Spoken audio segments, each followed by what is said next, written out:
Quel créole demain? Le 15e colloque international des études créoles a débuté officiellement aujourd'hui. Les spécialistes se sont penchés sur cette question afin de trouver les meilleures voies pour préserver et transmettre la langue de Sony Rupert. Et de nombreux cimetières de l'archipel se sont lancés dans une politique de rénovation. Les morts réclament de plus en plus d'espace. Comment concilier aménagement des lieux de repos et ceux de la cité? La réponse de la ville de Petit-Bourg dans cette édition. Et l'art de la transformation par le maquillage à ses exigences pointues. Linda Kayarsi s'est intéressée aux formations disponibles sur le marché pour acquérir cette technique très recherchée par le cinéma. Bonsoir, merci de nous accueillir chez vous ce soir. L'avenir du créole est-il assuré? Si avec le temps, les sociétés créoles ont accepté pleinement cette langue héritée du mélange de peuples, la proximité du français et des autres langues dans le bassin caraïbe influe sur sa pratique, d'où la question de son avenir posée aujourd'hui au 15e colloque international des études créoles. Le reportage est signé Isabelle Hameau. En quoi l'apprentissage du créole permettrait aux Guadeloupéens de mieux vivre leur identité? C'est l'une des thématiques abordées dans ce colloque. Universitaires et spécialistes ont présenté leurs travaux dans l'idée de mieux intégrer les langues créoles dans l'éducation. La première question, en tout cas le rôle et la fonction politique de l'école, c'est la transmission de la culture. C'est très très important. Qui dit éduquer dit transmettre. Pour transmettre aussi aux nouvelles générations. Alors, quel créole on va transmettre aux nouvelles générations? Même lorsque le créole aura disparu, disons, dans 2000 ans ou 2 siècles. C'est l'histoire de la langue créole. Comment naissent ces langues?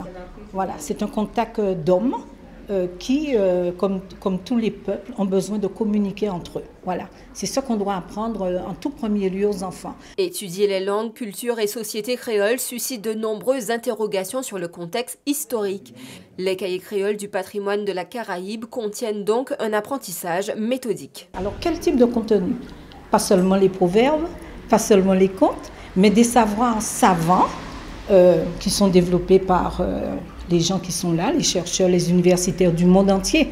C'est ce qu'il faut retenir, du monde entier. Des savoirs élaborés, c'est-à-dire des savoirs que les enseignants peuvent décliner en objectifs d'apprentissage, et des savoirs spontanés. On veut aussi connaître ce que le peuple, la population pense de sa langue, notamment la force des proverbes. Le créole, une langue considérée longtemps comme synonyme d'échec et de pauvreté. L'objectif est de changer la tendance en se l'appropriant. 30 jours et 5 fois plus de chances d'arrêter de fumer, c'est le défi lancé par le ministère de la Santé afin d'aider les personnes dépendantes au tabac à se défaire de cette accoutumance. L'initiative est peu relayée aux Antilles. Bien que 3 fois moins nombreux que dans l'Hexagone, les fumeurs chez nous ne semblent pas prêts à arrêter. Illustration en Martinique avec Guillaume Bacoul. Matinée ordinaire dans cette station foyalaise. Et bien news bleu de 30, s'il te plaît. Depuis ce matin, les achats de tabac concernent un acheteur sur 2. Lancée au national à grand renfort de communication, l'opération Novembre sans tabac ne semble pas avoir fait des mules chez nous. La plupart du temps, les clients achètent des cigarettes. Comme d'habitude, ça n'a pas changé. Ici, à Sainte-Thérèse, c'est même carrément le contraire. Voilà 1 mois que le patron s'est mis à vendre des cigarettes, en paquet ou au détail, le tout pour une raison bien simple. C'est des gens qui demandaient, et comme c'était plus des gens de passage, c'est ça qui a créé ça. Les plus anciens en particulier font figure d'irréductibles. Difficile de changer des habitudes vieilles de plusieurs décennies. On va des cafés, hein. C'est les mots de travail du café public. Comment? Patron dit, comme quand on vieux, quand on a un vieux bagaille, donc on n'y a pas de cigarette. Yo même des cabons pas de cigarette pour des fumer, et puis on boîte de fosselet. Pour des boire tous les matins avant d'aller dans le travail. C'est là où on habitude là? Oui, mais pour l'habitude là, il m'a fumé. En 1973, je m'ai fumé, ici 1978. Debout bien manger ou bien boire, on va avoir une pièce problème. Mais si on peut, on va pas partir cigarette. Ou radio qui était un jour? Ah, pas facile. Pas facile. Comment on a contaminé? Contaminé, en Martinique, il serait 10% à l'être selon les chiffres de l'Institut national de prévention et d'éducation pour la santé. Loin des 20% de la Réunion ou des 30% de l'Hexagone. Reste que chez nous aussi, un fumeur sur 2 meurt de son addiction. Le 7 novembre 2008 restera un jour historique pour le monde entier. Souvenez-vous, pour la première fois, un homme noir accédait aux commandes de la première puissance mondiale. Dans une semaine, le président des États-Unis, Barack Obama, achèvera son deuxième et dernier mandat. Son élection a-t-elle eu, selon vous, un impact sur la communauté noire? Linda Kayarsi et Isabelle Amou vous ont posé la question. On vous écoute. Je pense qu'il voulait faire plein de choses, il était rempli de bonnes intentions, mais il ne pouvait pas tout le temps, quand il disait quelque chose, les autres disaient non. Si ça a changé quelque chose pour les Noirs, je ne pense pas. Mais ce n'est pas de sa faute. Hein. Donc je ne pense pas que ça a changé. Il y a les Noirs et puis il y a la communauté hispanique aussi. Peut-être qu'ils ont hérité de quelque chose, mais sur le concret, je ne sais pas. Ah ben, bien sûr, c'est un homme vraiment idéal pour gouverner quand même un grand pays comme l'Amérique. Il a fait quand même, il a eu des bonnes idées. La plupart, la majorité des Noirs américains, ben, il les a soulagés au point de vue santé, de tout. C'est formidable. Aucun président américain n'avait pensé à faire une chose pareille. Ah ben, il y a eu beaucoup d'espoir, mais tout n'a pas été fait. C'est comme les autres pays. Il y a toujours des choses il y a toujours des, comment on dit ça, des promesses, mais rien ne se fait. Je pense que oui, ça a changé beaucoup de choses pour la communauté noire, ça c'est certain. Mais bon, après... Quand vous dites que ça a changé beaucoup de choses, c'est quoi? C'est en termes d'espoir, de conditions de vie, quoi par exemple? D'espoir, certainement, conditions de vie, je pense aussi, mais bon, est-ce qu'il a peut-être pas eu le temps? Voilà. Si ça doit changer quelque chose, ce serait quelqu'un d'autre. Hein. Bon, il finit son mandat, je pense que bon, on est bien au courant de ce qui arrive derrière. Il y a Clinton et Donald Trump. On verra. Hein. Bon, sinon, je pense qu'il a bien fait son travail. Et puis, laisser la place aux autres. Et pour la communauté noire, ça n'a rien changé? On ne peut pas dire que ça n'a pas changé quelque chose. Peut-être qu'il y a eu pas mal de manifestations. Et puis, je pense que les autres qui arrivent, ils vont essayer de changer quelque chose. Bien sûr. On était tous contents, heureux. Attends. Pas tout le monde, je pense. Moi, oui, personnellement, oui. Moi, j'étais très contente. Et c'est dommage, son mandat a pris fin. Il est l'heure. Et vous pensez qu'il a eu le temps de faire ce qu'il pouvait durant sa mandature? C'est impossible, je pense. C'est impossible. En peu de temps. Avec tous les désastres qu'il y a derrière, je pense qu'il faut recommencer. Ça sera une autre longue vie. Il va falloir trouver un autre Obama pour pouvoir refaire ce qu'il devait finir. Il ne va pas finir de toute manière. Et qui va reprendre maintenant sa place, ne fera pas la finale. Ils ne vont pas finir du tout. Et puis on va recommencer de nouveau à zéro. Et puis ce soir, l'ensemble des cimetières de la Guadeloupe brille de mille feux. Vous l'avez certainement remarqué, certains ont fait peau neuve. Quelques-uns sont même équipés de bornes pour vous aider à retrouver la tombe de votre parent défunt.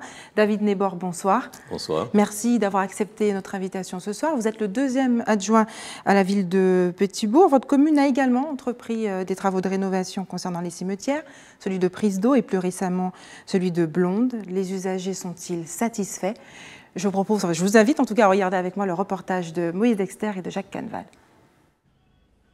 La vie des défunts de Petit-Bourg va changer depuis que la municipalité a entamé la rénovation par tranche du cimetière du bourg. Sans ça, le cimetière était plus bas, mais il a grandi ça. Ça a permis pour tout le monde de tenir un petit peu place. On a trouvé déjà mieux, plus simple, plus machin. Bon, on savait qu'on était ancien, c'est ancien, mais à présent c'est moderne. On a trouvé progresser drôlement aussi.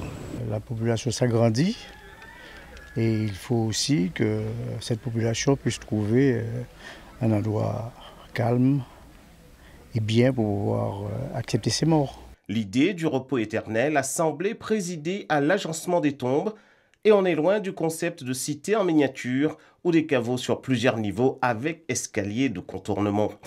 Avant c'était un terre de catégorie, là. Avant comme tout pas tous ces caveaux fait.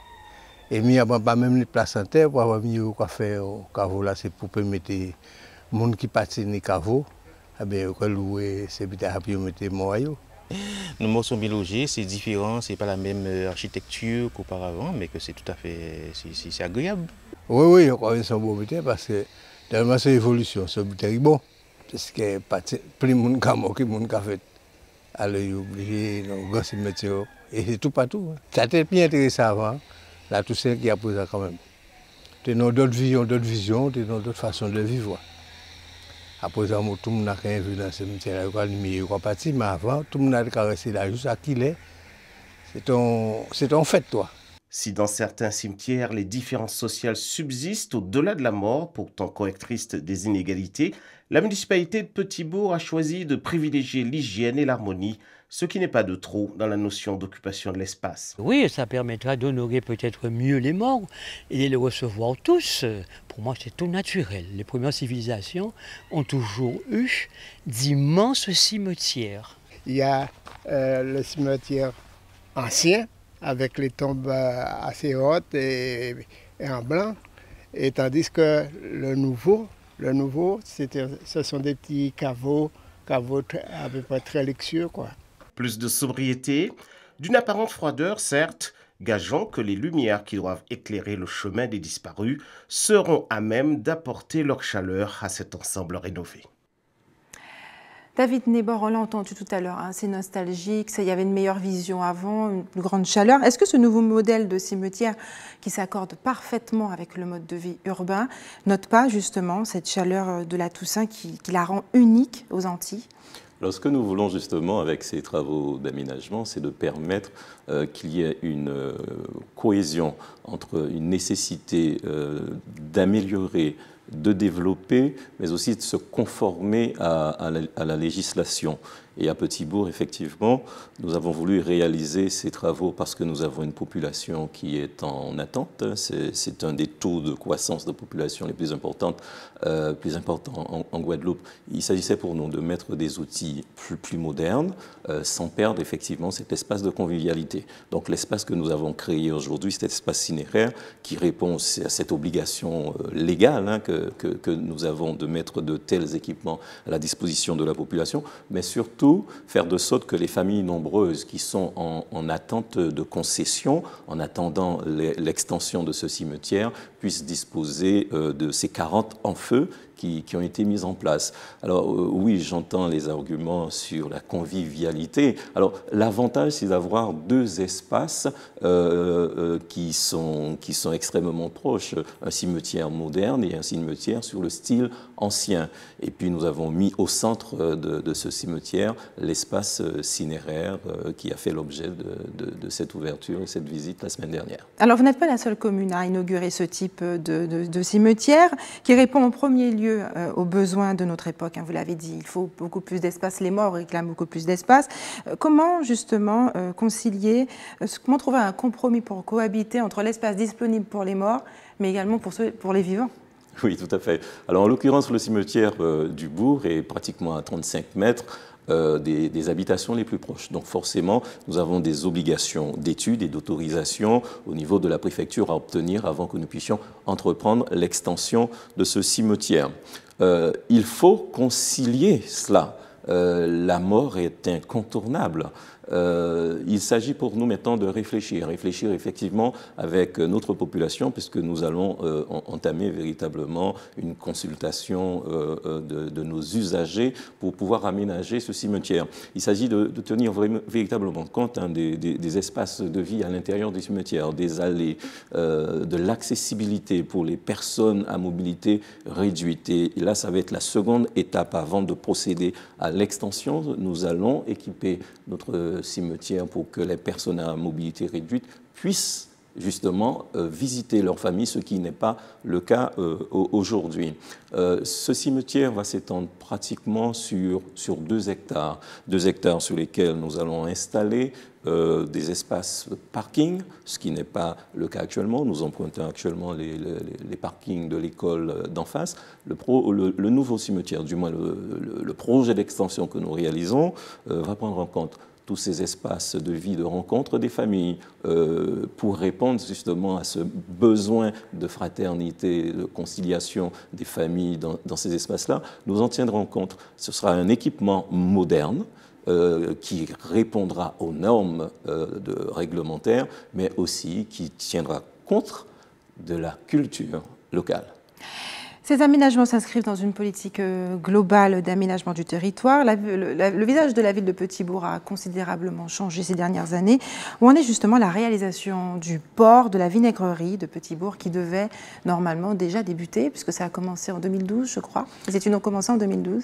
Alors, nous avons commencé effectivement nos études. Vous savez, un tel chantier, je rappelle quand même qu'il s'agit d'un port de 500 anneaux qui est un besoin pour la Guadeloupe au-delà qui a été aussi une promesse électorale.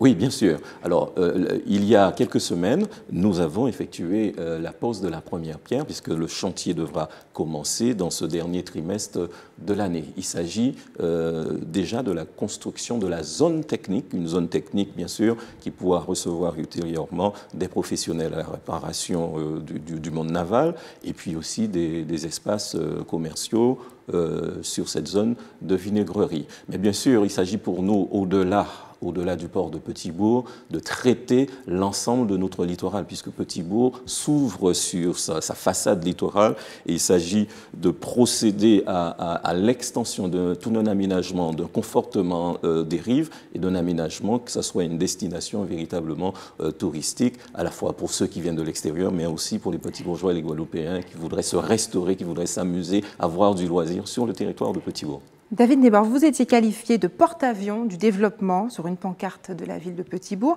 Est-ce que ce développement est-il véritablement pensé et maîtrisé? Absolument. D'ailleurs, nous avons mené une étude de cohérence de l'ensemble des projets. Petit-Bourg, c'est une ville dynamique, c'est une ville de projet. Nous avons véritablement installé Petit-Bourg, c'est cette raille du développement et du projet. Nous sommes dans la cohérence. Nous disons que c'est un territoire vert, ce qui est un atout pour nous.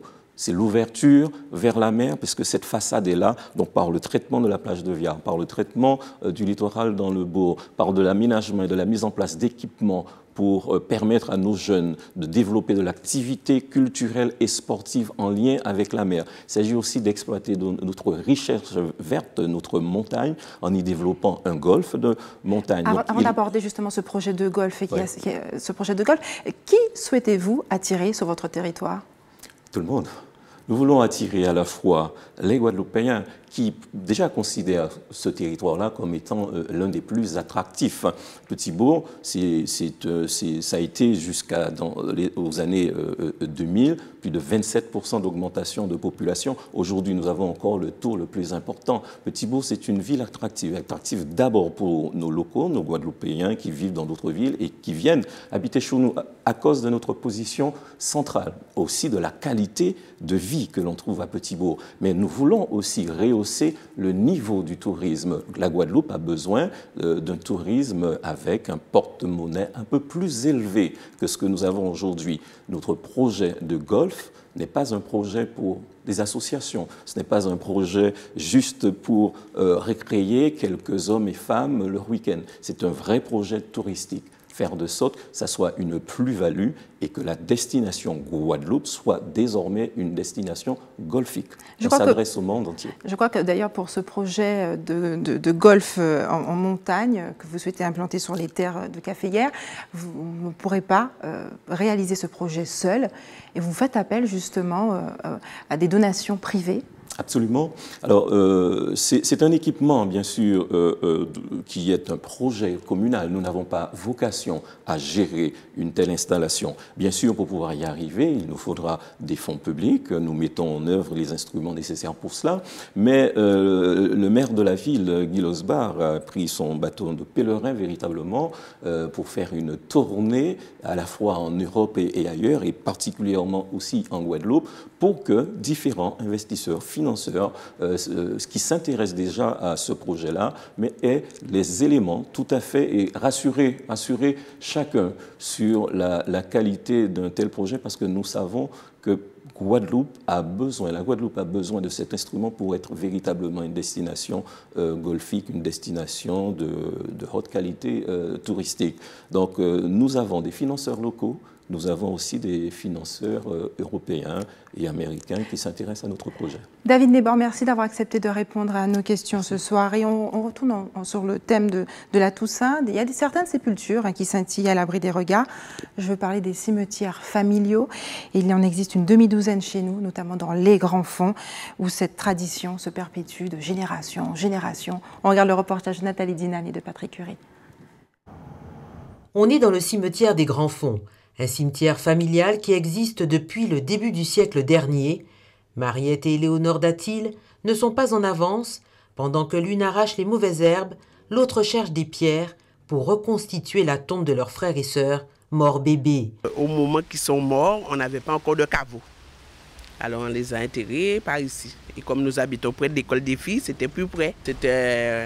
C'était plus facile pour les gens de venir par ici parce qu'il n'y avait pas le corbillard, il n'y avait pas tout ça. J'ai vu qu'on a porté mes deux petits frères, ma soeur et mon frère, sur les épaules. Quand on vivait loin des centres-bourgs, on enterrait ses morts dans le quartier et en plus il fallait faire vite. Les soins prodigués ne permettaient pas de conserver les corps très longtemps. C'était une toute autre organisation. Et ce sont les gens qui faisaient le cercueil. Je voyais mon cousin qui faisait le cercueil en coup de main. Tout le monde venait, on préparait à manger, on tuait le cochon. Les gens d'avant tuaient un cochon quand il y avait un mort. On faisait un grand repas et les gens venaient, ils faisaient le cercueil. Ceux qui venaient creuser le trou venaient creuser le trou et puis tout le monde se rencontrait. Mais nous, on est toujours restés à s'occuper de notre petite tombe. Une douzaine de familles reposent ici. Les familles Mathurin, Gob, Montella, Bordelais, Pierre-Victor, Ambrosio, Théophile, Lamarre, Soulange, Gargare et Cancel. C'est la maman d'Héloïse Grandisson qui avait en charge la gestion du cimetière. Elle repose au Grand Fond. Les gens enterraient leurs parents petit à petit, enfin, au fur et à mesure. C'était les gens du quartier? Oui, les gens du quartier. Et là, il y avait des petits tombes en pierre. Ma maman, c'est elle qui s'en occupait du cimetière. Et il faisait le nettoyage en payant des gens. Après, les gens du quartier ne voulaient plus payer, ils négligeaient. Et puis parfois, quand ma maman est morte, moi, j'ai plus le relais. Une gestion loin d'être évidente. Le terrain appartient à un privé. Au début du siècle dernier, une poignée de mains suffisait pour obtenir une autorisation. Aujourd'hui, il faut un cadre légal. Parce qu'au fur et à mesure, les gens font des caveaux.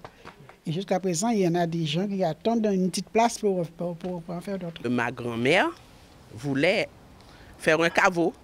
Et comme en ce moment-là, on ne donnait pas encore l'autorisation ici de faire le caveau, alors elle a été à Sainte-Anne, elle a acheté un bout de terrain et elle a fait son caveau. On a l'intention de le demander un petit, même 1 ou 2 mètres pour agrandir un petit peu. Mais je ne sais pas s'il sera d'accord. Mais oui, c'est familial, c'est entretenu, chaque personne vient entretenir sa tombe, son caveau, on se rencontre et puis c'est la famille, hein? C'est les gens des Grands Fonds. Hein? Aujourd'hui, c'est Maryse Lamarre qui a en charge la gestion du cimetière. Elle convie les familles pour organiser avec elles les sépultures et gérer de façon collégiale ce cimetière familial. Et les catholiques de Martinique célèbrent aussi la Toussaint. Marie Tricot et Louise Sabas ont assisté ce matin à la messe de la cathédrale Saint-Louis de Fort-de-France avant de prendre le chemin du cimetière où les familles étaient nombreuses à se presser pour honorer leurs défunts. Regardez.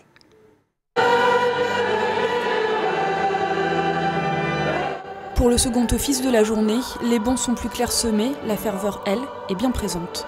Quelque part, c'est un support spirituellement parlant et ça nous aide à avancer, à comprendre des choses que nous ne comprenons pas toujours. En tant que catholique, c'est important, mais tout simplement, comme j'ai l'habitude, ma maman m'a appris, alors je continue. C'est parce que Dieu nous a tous enseigné de venir le rejoindre.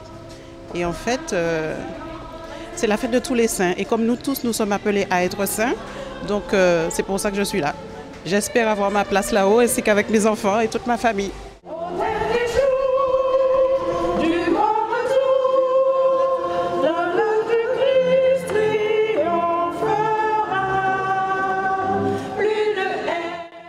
La force de l'habitude a peut-être fait oublier un pan d'histoire chrétienne. Les premiers se réclamant du Christ ont commencé à honorer la mémoire de ce mort en martyr.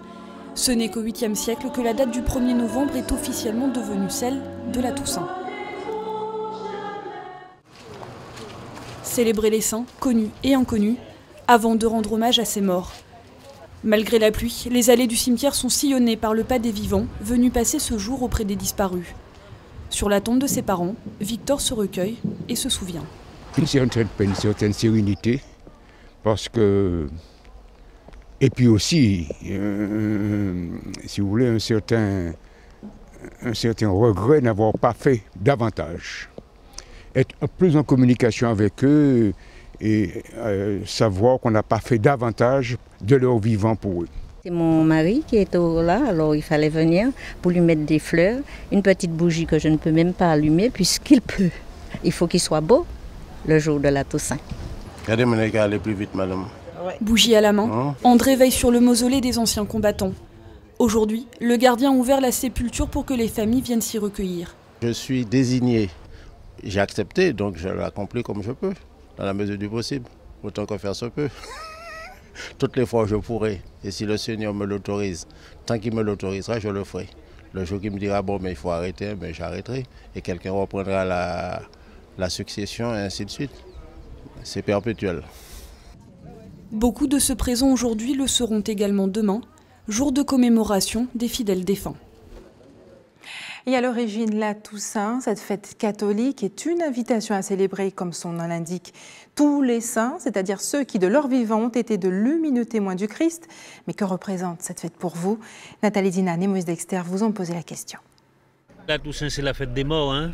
C'est le jour où, si on peut dire, on vénère les morts. Hein, les parents, moi j'en reviens. Et j'ai d'autres affaires, j'en reviens là. Je tiens chaque année, chaque année, je tiens à être au cimetière pour vénérer mes parents. Ça m'a représenté comme la Toussaint, parce que chaque monde leur fête ou on fête. Alors c'est même j'ai avec moi à tout. La fête de tous les saints. Et le moment de la coutume veut ici qu'on commémore nos défunts ce jour-là. C'est le jour des morts.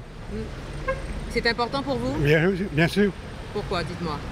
J'ai mes parents enterrés là. La Toussaint, c'est une fête pour les morts. La Toussaint, pour moi, c'est venir honorer ses morts et puis penser un petit peu à eux parce qu'ils ont beaucoup fait pour nous. La fête des saints. Et qu'est-ce que vous faites ce jour-là? On donne des fleurs et les bougies, c'est pour les morts. C'est un grand jour, hein?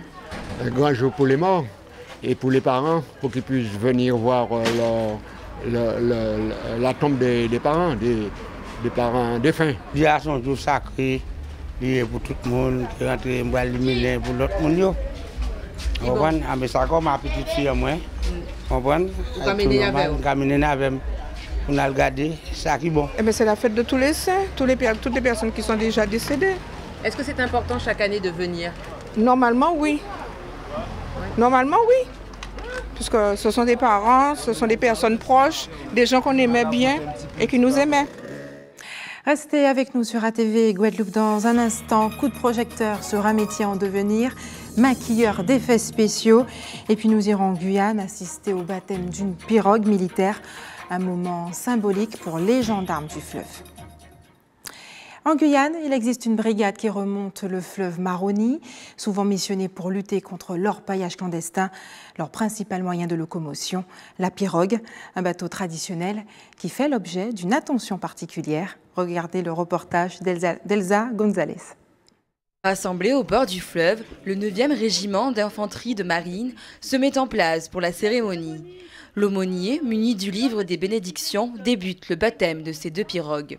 Nous sommes rassemblés aujourd'hui autour de nos nouvelles pirogues, Claude et le Toucan, pour leur baptême ou plutôt leur bénédiction.